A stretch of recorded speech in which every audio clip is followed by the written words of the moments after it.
Well, thank you everybody for coming to our next Java with Joe. This is our morning coffee presentation series. So this month we have Erica Wanecski, who is one of our volunteers, but she also volunteers at a myriad of other local museums and historical societies and organizations. But she's going to be talking about sort of the history of shopping malls, in particular in our area of Western New York, and how they've come about, but also where they're going as things change. So I want to thank you all for coming, and Erica, take it away.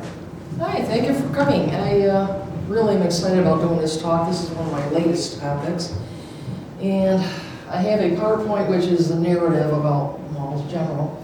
And then I have some photos of some of the malls I visited. And this one here in Batavia should be included in that set. So we'll figure out where we're going from there. Okay. So started out, why did they even build shopping malls? Back in the 1950s, people were building all these suburbs. People were leaving the city, and they were beginning to wonder, okay, we don't have a main street to go to. The housewife is home with the kids, and she wants to go out. Where can she go? There was no place. And the other thing that was moving into the formula is that we were becoming a car culture. So here we are, building highways, building houses, but we don't have a central area for people to go. So this gentleman from Vienna, his name is Victor Gruen, said, I see something here. So out in Chicago, he visited and said that we got to bring Main Street out to the suburbs. They do this in Europe. They have an area everybody can go to. So he decided to build that South Gate, I think it was, shopping mall in 1956. This is the beginning of a big thing. So as the 60s and 70s progressed, this is how the malls reached their heyday. Okay, so basically the most prevalent thing about a mall was this indoor shopping, weatherproof. It's a Boulevard Mall set, weatherproof, and it took off. All right, so starting out, a lot of people were saying the malls are dying. I don't think so, not from what I've seen. Oh, come on. If you point it maybe at you. Oh. Huh? Gosh. Oh, technical difficulties. No. Okay, I'll let the expert have Oh, I it. don't know about this one.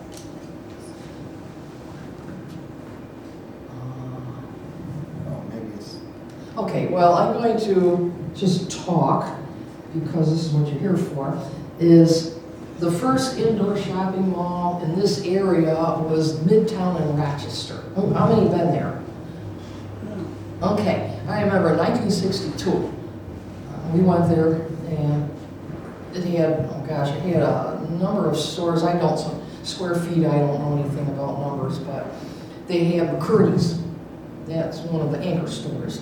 And the thing that people remember iconically about this little mall is that they had that monorail train running around, and they had the 12 Nations clock with the animated puppets.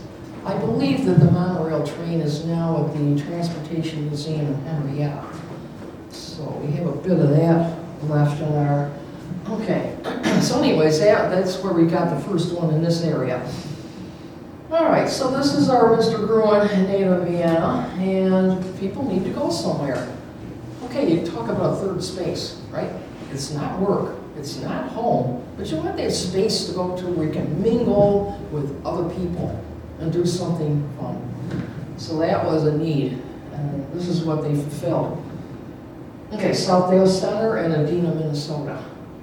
Okay, that's in Chicago. I know there's two different things I read, so I might be inaccurate about the date, but that Midwest area, the Chicago and the Minnesota area, the 1950s, this is where it all came around.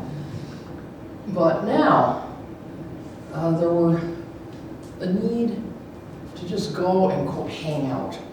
So, again, the whole idea of these shopping centers is, as times change, which I'll talk about later, they have to change with the times. So if they follow those two formulas, a place to go and change with the times, they'll survive. At least that's my thoughts. Now, Southdale is the original mall. This is what other malls are taking it after too. Gotta have some trendy design, and they had architectures that were pretty sophisticated.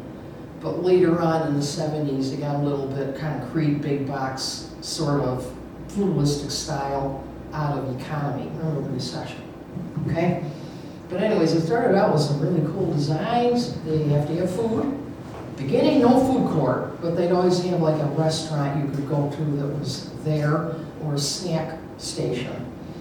Gardens, they all gotta have gardens, right? And some get lucky, they can have fountains. Entertainment. All right, well, what'd you do? Christmas time, right? You have Santa come. Or if you have Halloween, you got trick-or-treat night, or you bring in music and things like that. And you see this mall down here in Batavia, you see some pretty dynamite events.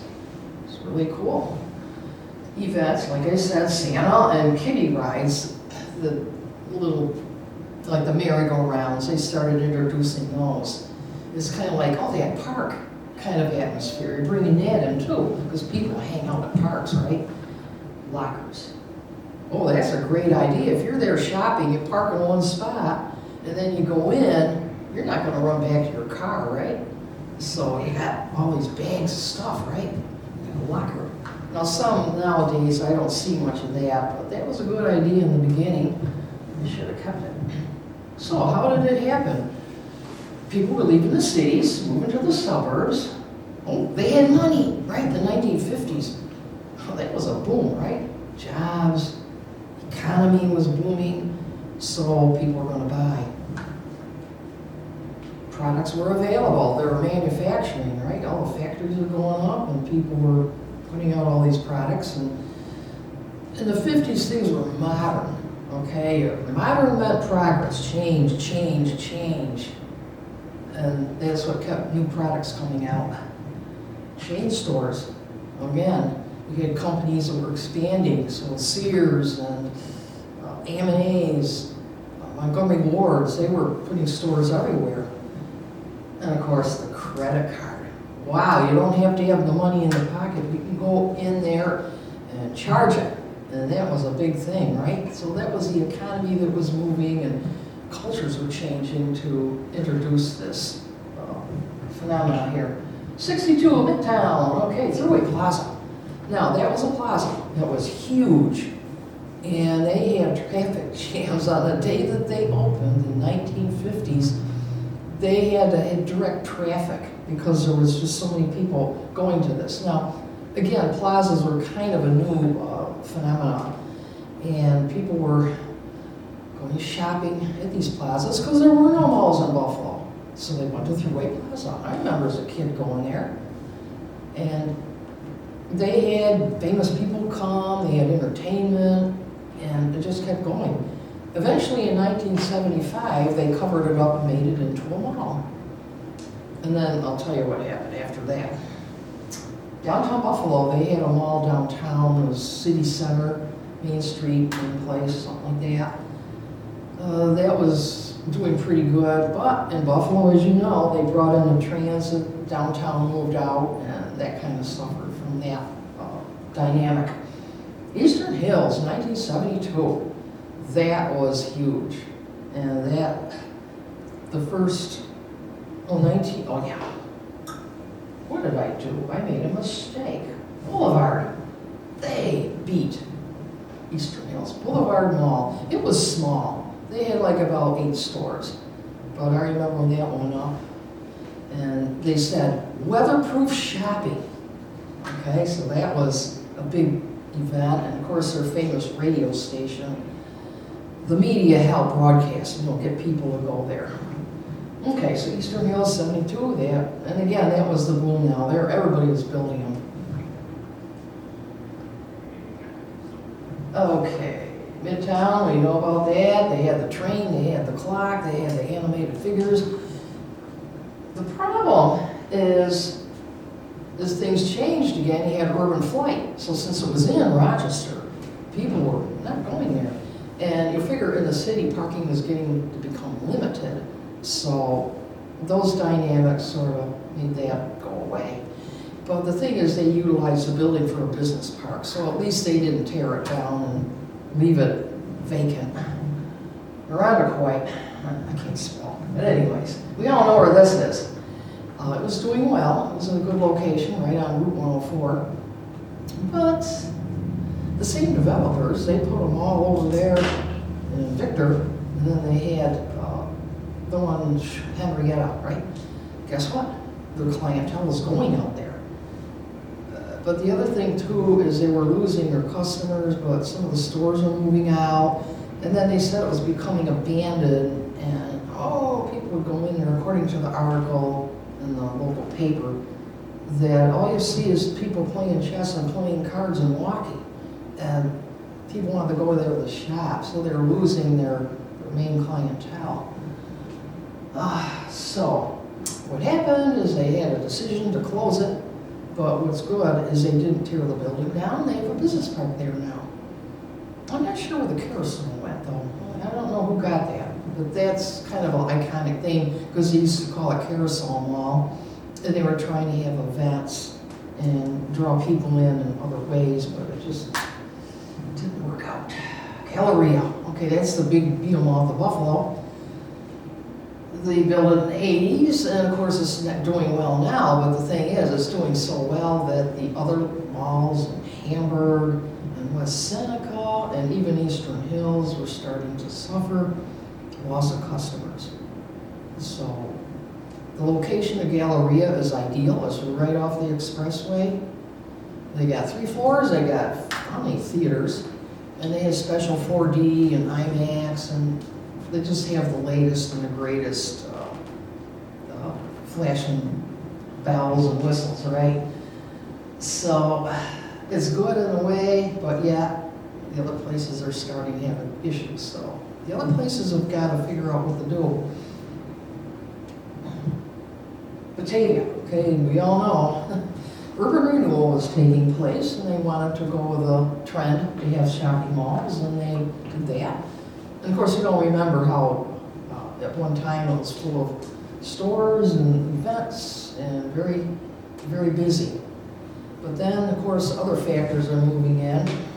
You have people going elsewhere, like the Galleria or Eastfield. And then you have places that are moving out, and the changing face of retail with online shopping becoming very popular. And then you also had COVID hit. And again, we're going through somewhat of a recession, so you have all these factors coming together to the equation of, we got places leaving now, what do we do now? So it's going through a change, but it seems like there are some bright hopes for the future as they hope to remodel it. But they did go through a period where they were going to have this buyer come in, and that buyer said, I think we're going to just demolish this place and start over again. Well, this buyer moved out, and they rethought this. And yeah, y'all remember when you go in there, if you did, see all the pails everywhere with the water dripping. I was in there last week or so, and the pails are gone. So they got the theater group coming in. They're getting some support from the Lions Club, and then they have the dentist office, and they have other businesses there. And you were just saying that there might be somebody coming in for the restaurant. So I mean, it looks pretty good that we're just waiting and hoping that these spaces will be attractive. And I think it's going to come to a renaissance. It will come back. So that trend continues. And I think that, which is I don't know, I just feel that it's got to be a potential here. What they had, though, is a situation where the concourses were owned by one entity and the stores were owned by the merchants.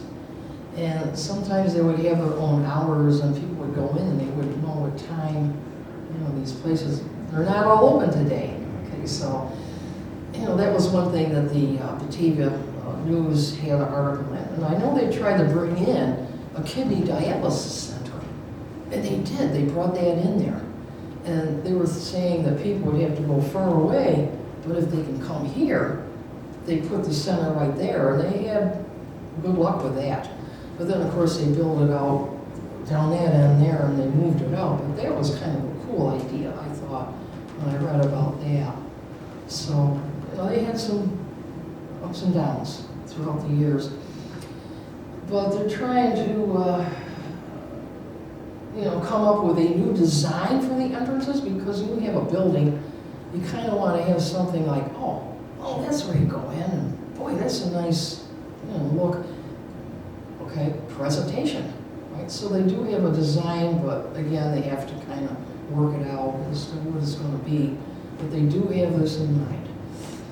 And, they built these malls a 70s. Okay, you're talking, they're going to the concrete and kind of Brutalist style. And yeah, you're like, where's the door? Where do you go in? There's no windows. Of course, on Main Street, I read this book here. This is a great book if you can get a hold of it. Call of the Mall. It's a gentleman goes around visiting everywhere, and he talks about why they design malls the way they are done. And most of them is you park in one spot, and you walk to your entrance, whether it be a store or whether you go through the general entrance, and you don't go back out. So they think, why have displays and windows and things when people are walking through the parking lot? That's what the author says. They usually just build it brick and keeps out the weather. You don't have to maintain the outside walls or any of that. So that's why a lot of them, you don't see what's inside, but you will when you get inside. And this is how they design it. So it's like Main Street when you get inside. It's not supposed to be Main Street outside. But there are some that have outdoor displays. Like if you go to McKinley up in Hamburg, they got Best Buy. They got their home windows all along in there. They got Built in America store. They got the Buffalo store. They got a window. So when you go in, you can see what they got. So their design's just a little bit different. But yeah, the renovations, they can continue having support. I think they're going to happen, and I'm excited about it. Okay, Eastern Hills. How many of you been to Eastern Hills? Yeah, I couldn't. Oh man, I went there. It was so exciting. And anyways, in the beginning, they did not have food courts. They had snack stations like Orange Julius. Ever had one of those? And then the Hot Sam, the pretzels. That's it. But they would have a restaurant within, and then you go into, or you would just, places would set up right outside, like Lockport. They had Burger King and Arby's and all. You just went there. But what's happening is you lose your anchor stores, of course, you know that story, and they have to come up with ideas. Well, Uniland, who owns other buildings, bought it, and they're going to make it into the idea of a community center. Housing, retail, green space, and some like gym and fitness center and things like that. They're going to repurpose it, but it's going to take about 10 years. Right now, they're going to keep the retail going and keep it as is. They have a ginormous health spa. Wellness center is huge, and I think it's going to attract quite a clientele. And I think it's supposed to open soon. So I mean, you got these other things now. People are looking for experiences. So if they go by that route, they have a place to go play pool. They got restaurants or breweries going in. They're attracting the public. And again, you got a place you can just go walk and you can hang out. And that's part of the formula. That's what you want. All right, so that's going to be that. Okay, so I don't know about our anchor stores or the big stores. Now, some are introducing big box stores like Target. And I don't know, what are some of the others? Even Wegmans and places like that. I know the one at Eastview and Victor has got a Goodwill store. So, I mean, if you attract other retail entities, I think you're going to do well. But, yeah, unfortunately, a lot of these are just, well, mostly are all gone. Well, Chick-fil-A. Okay, I watched The Foods That Build America, and the story about Chick-fil-A is the gentleman that developed it said he wanted to have it at a mall. And in the beginning, they were like, oh, I don't want chicken here. It's like, you know, the snacks are okay, the pretzels are fine. And the cinnamon buns, Cinnabons, they used to have those. But his whole thing took off. That's where he got started. He set up there. Man, interesting. And of course, you know, those Woolworths, always had a Woolworths, right? He had a lunchroom there. York Steakhouse, that was big in the area in Buffalo. Ground Round, that was another good one. Okay. So the food courts came out around the 1980s. They just felt that they could have their little restaurant area and convenient. Just go there and pick up what you want. Chi-Chi's, that was a chain restaurant. Like I say, they would anchor themselves outside the mall. And that one was in Hamburg, outside of McKinley. And of course, you gotta have fast food because that's what people are there. They're shopping, but they don't have it all day. So this is a good ideal spot. Grab a bite to eat and let's go back over here and buy more. And of course, pizza places, kiosks. Now this is a new thing. The malls that are struggling, this will have special events like Mother's Day and Christmas time and what have you. They will have little kiosks all up and down the aisles. And they bring them in, they set them up, and then when they're done, they take them down. And again, that's attract people. So that's a new concept, a new idea. Then they're also, I was talking to these folks here about online, and people can go in and order what they want, look at the merchandise, and then leave. Or they can order something and come and pick up, like they do with the supermarkets. So again, convenience, if you offer that, they'll come. So, merging of chains, online sales recession, COVID population shifts, and other big malls being built to, you know, bigger, and 4 stories and 13 theaters. So those are the things that the ones that are smaller and struggling need to realize this. They got to come up with a game plan. All right, so adding more entertainment. McKinley's doing supposedly a little skate park. You know, hopefully you'll be able to look at some of these things here and see what they're doing. And these are from the Buffalo News and the local papers. Hybrid shopping, that's where you order online, but you don't stay there, you do it, pick it up later. Living centers. Okay, so that's, again, the Boulevard is, they bought, Mr. Jamel bought that. He's going to do the same thing. Living space, green space, he's just got to work out all the details. Okay, some of my photos. This is, okay, I got to think, where are these? Oh gosh. Oh, Made in America store. Okay, this is Little McKinley. They're small. And they got quite a few stores there. But they're, again, redoing. They have the old antique shop called Up in the Attic. And they have one of those at Eastern Hills too. People like to buy antiques. They like to do flea markets. They got it there. Good idea. So, event center, okay? Eastern Hills, the Christmas store. I mean, it's open all year round. And then that's the plan for Holland Land to develop it into the living center. And that's when you walk in any of the doorways, you'll see that. That's what they're doing. And that is Eastern Hills. They still have pennies. And then again, Christmas shop is right before you get to it. Okay, this is McKinley. Okay, Eastern Hills, Niagara Emporium, that's all the antiques and collectibles. That place is huge. I mean, you want to go to a flea market? There you go. Bed Bath & Beyond, okay, we all know they're having problems. And of course, McKinley's is struggling and they have to have a closeout sale. That's their Best Buy, they're fine. We went in there the other day. I don't know what this art thing is, but this is, again, kids' programs.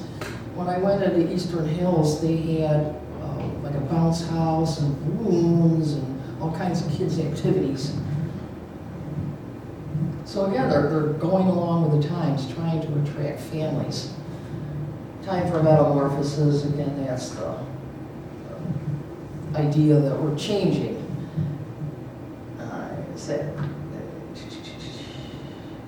okay, gosh, I guess I label these doggone things, but I'm just taking photos of what it looks like inside with their, oh yeah, okay, that's McKinley.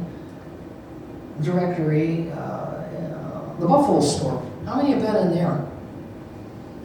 That's awesome. They used to have one right next to Eastern Hills, and then they moved to the plaza. But hopefully they'll have somebody they can go in there. Okay. Again, just more stuff that's there. Oh, here we are, Batavia. Yeah, I know, it's kind of vacant looking.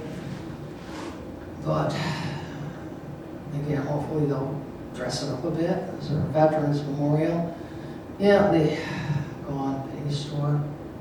There's a chiropractic pediatric office. Sunny's, okay, yeah, that'd be great if they opened that back up again. And then that's one of the concourses at McKinley. I don't know how these things got mixed up, but I tend to take photos and they're just random. And I don't have the technical know-how to label these things yet, so.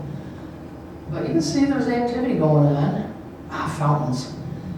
Now somebody went to Eastern Hills and they said the fountains were not even on. I thought, oh man, it's something that is iconic, you know, the fountain. And that's just a parking lot photo. It was on a Sunday afternoon, not too busy, but other days it might be. Ah, beautiful little mall here in Factory Outlet, Niagara Falls. Beautiful. Clean, shiny, lit up, beautiful. I love it.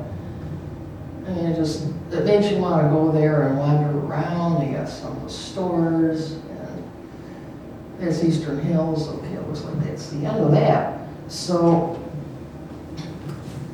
anybody remember the Rainbow Mall in Niagara Falls? Yeah, that was quite an experience because it was anchored by a beautiful arboretum, and you could walk up and down these levels.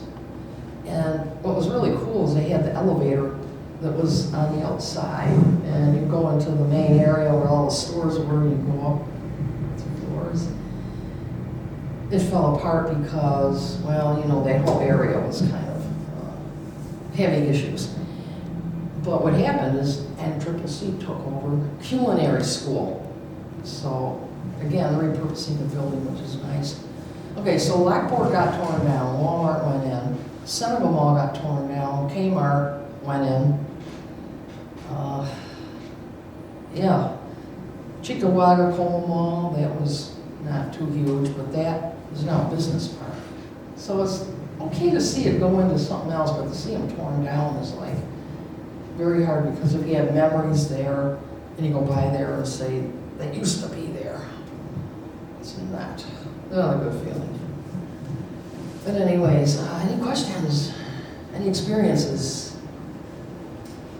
I remember, because I graduated high school in '73, when the Eastern Hills Mall, and I grew up in that area, there was like a big buzz in school over the kids, and that was kind of where you're on the. So it's really quite, it's a sign of my advanced age that it's gone through the whole cycle, and it appears to be evolving too. I've walked in the Eastern Hills Mall periodically, so.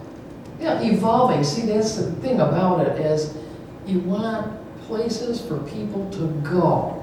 And if you feel comfortable going there, that's one purpose that has been achieved, which is the original purpose. But the other one too is a practical economic arm to this, is that you gotta have something for people to do while they're there. And again, you gotta sell stuff, whether it's an experience or whether it's a shoes or whatever, then you are doing the right thing. So again, I think the growing pains might be happening right now, but if we just get through it all, the economy improves, okay? If that happens, you got other dynamics going on, if that cooperates, then I think it'll be good to go.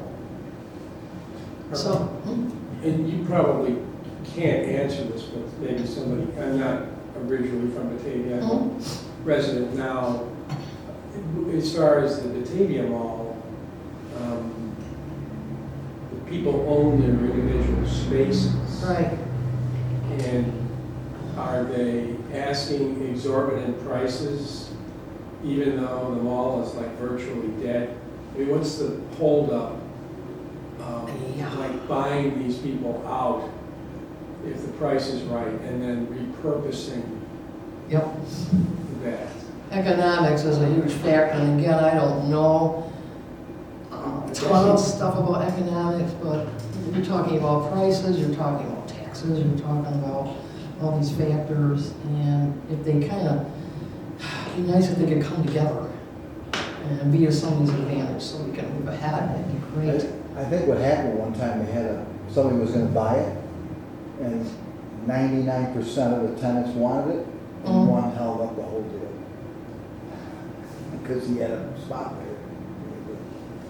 Yeah, there are this agreement, disagreement dynamic going on, so,